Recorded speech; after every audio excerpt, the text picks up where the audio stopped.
Bueno, y finalmente en Cámara de Diputados otorgaron aquellos aumentos que ya habían sido incluidos en Cámara de Senadores. Algunos pensaban que se iban a ratificar en el presupuesto inicial. Era de hecho la intención del Poder Ejecutivo. Pero está con nosotros ya Ricardo para comentarnos más detalles sobre este tema, Ricardo. De hecho, Jorge, como bien lo comentaba, se amplió o se ratificó, digamos, la sanción de la Cámara de Senadores de aumentar en un 16% para el sector educativo, en este caso para los docentes. Otro punto que fue bastante cuestionado es el aumento para el sector de la salud. Lea Jiménez estuvo reuniendo con un sector de los diputados oficialistas, también llanistas, y ella solicitaba de que no sea aprobado la sanción de la Cámara de Senadores. Ella decía de que queda ratificado la primera versión, la versión de la Cámara de Diputados. Sin embargo, hoy los diputados aprobaron la versión de la Cámara de Senadores y otorgaron un aumento del 8%. También en esa sesión hubo bastante cuestionamientos hacia el trabajo que está desarrollando la ministra Lea Jiménez, especialmente por sus últimos dichos referente a la Universidad Nacional de Asunción, donde decía ella de que el 80% de la gente que está estudiando ahí son personas ricas que pueden pagar aranceles mucho más elevados. Al paso de estas versiones salió el diputado Dionisio Amarilla, quien dijo de que efectivamente eso es mentira, inclusive la trató a ella de mentirosa. Otro de los diputados, estamos hablando de Edgar Acosta, él decía de que el gobierno pide más recursos, pero sin embargo cuando se le plantea aumentos, en este caso hablando del impuesto al tabaco, ellos directamente lo rechazan. Tenemos las palabras justamente de estos dos diputados sobre lo que decían.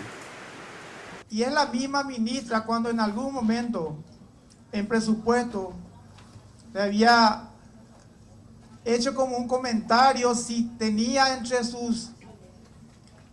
entre esa, digamos, reingeniería presupuestaria o en esa idea que tenga de aumentar la recaudación, no estaba entre sus prioridades aumentar el impuesto al tabaco. Y la respuesta fue contundente: no podemos ser injustos con ningún sector. Y también aprovecho para señalarle a la ministra que deje de mentir, porque cuando sale y anuncia que hay que revisar la ley de aranceles o la ley que establece tope a los aranceles educativos, porque supuestamente las universidades públicas están minadas de hijos de ricos y ricachones, le decimos a la ministra, no desafíe no insulte nuestra inteligencia, porque vamos a venir a tomar con 100.000 jóvenes ese ministerio hasta que usted se rectifique, que sea la primera y última vez que insulte la inteligencia del pueblo paraguayo.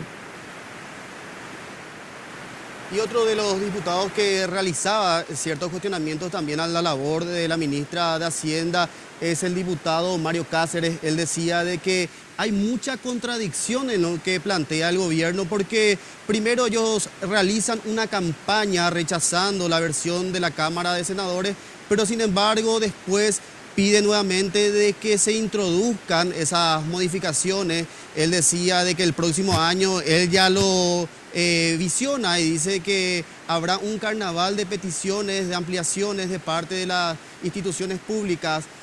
Al paso de varios de estos cuestionamientos salía el diputado oficialista Clemente Barrios y él mencionaba de que es mentira de que el gobierno le dé la espalda al pueblo. Escuchemos parte de lo que decían estos dos diputados.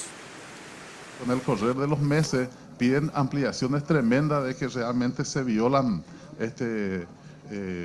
periódicamente esta ley, y creo que no tiene sentido. Entonces me parece que hasta no debería ser materia de discusión cuando queremos hacer justicia, así como con muchas entidades, con muchos funcionarios del Estado que realmente necesitan un incremento salarial. Mucha gente creerían que es cierta las manifestaciones. Quieren presentar al gobierno como un gobierno que vive de espalda a la gente, que ignora la realidad del país. Bien, Ricardo, muchas gracias. Gracias, Jorge. Vamos. Nosotros vamos a una pausa comercial. Ya venimos para más información.